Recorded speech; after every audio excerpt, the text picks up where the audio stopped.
Baptist minister, civil rights leader, and former politician Jesse Jackson died today.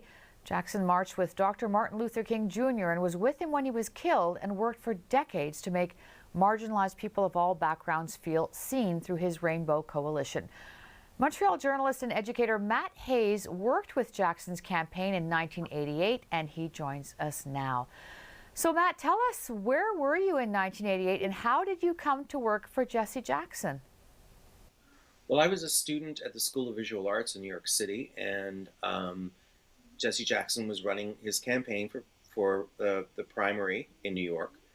And I really loved the things that he had to say about unity, about coalition building, about different minorities working together to his Rainbow Coalition that he had created, and to welcome Black people, Latinos, Asians, feminists, and queer people together to try to elect progressive governments. And I really believed in that, and was young and idealistic. So that's why I went and volunteered for his campaign. And you remember something funny that happened while you were working for that campaign? What was it exactly? Yeah. Well, he had actually in 1984 had said some pretty disparaging remarks about Jews in New York, and he had to apologize for it and walk them back. So in 1988, there was still noise about this happening. There was still fallout from it. But there were Jewish people working, progressive Jewish people working on his campaign. And so a TV news crew showed up to interview some Jews about why they were still willing to back Jesse in this battle, political battle. And so, of course, I was eager to get my face on television. So I went up to the reporter and I said, "Well, I'm not Jewish, but I'm gay. You want to talk to me about supporting Jesse?" And she said, turned to me immediately without pause and said, "No, we're doing Jews today. Gays are on Wednesday." So, without missing a beat, let's talk a little bit about that nomination. Though he did not win the overall nomination, he won for the city, but not the state.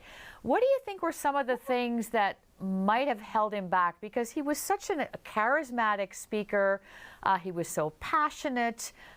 He did have a lot of support. What do you think prevented him from making it?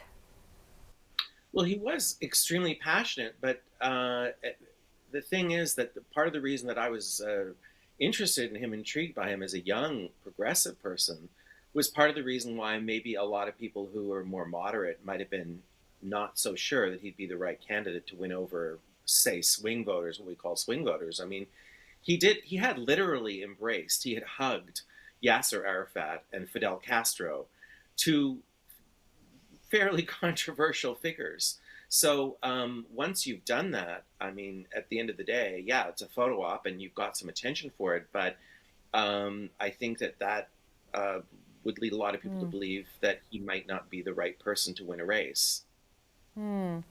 Some people believe he paved the way for Barack Obama to become president. What do you think of that? And what do you think his legacy was in the end? I think he did. I think that he did prove that coalitions could be formed, and that rough coalition that he mapped out did help Barack Obama. It's ultimately how Barack Obama got elected.